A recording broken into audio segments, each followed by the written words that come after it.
तो कालो भाई लोग उम्मीद करता नहीं कि भाई सबको बढ़िया और मस्त होगी और अपना लाइफ में बढ़िया रहे चाहिए मस्त रहे चाहिए भाई। तो चल आज के वीडियो में सके स्वागत और जय भाई चैनल पर नए सब्सक्राइब कर ली ताकि जब वीडियो आए तो के पास वीडियो पहुंच जाए। तो आज के वीडियो में कुछ अलग खास होने वाला बा, ठीक बा। आज इतना खुश बानी भाई हमार, इतना मतलब खुश बानी कि हम नहीं बता सकत कितना खुश बानी, ठीक बा।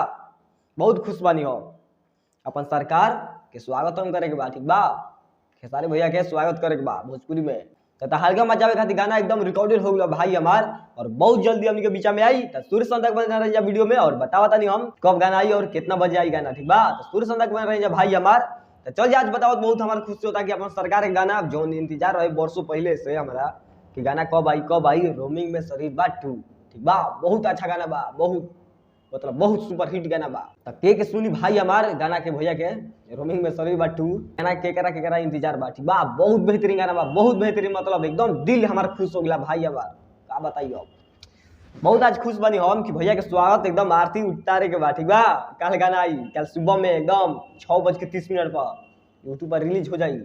6:30 पर गाना रिलीज हो जाई यूट्यूब पर। जाके धड़ाक सर्च मारब जब भैया गाना खेसारी भैया के गाना मतलब ट्रेनिंग स्टार के गाना, ठीक बा। रोमिंग में शरीफ बा 2 होली है एकदम, मतलब इतना बेहतरीन गाना बा।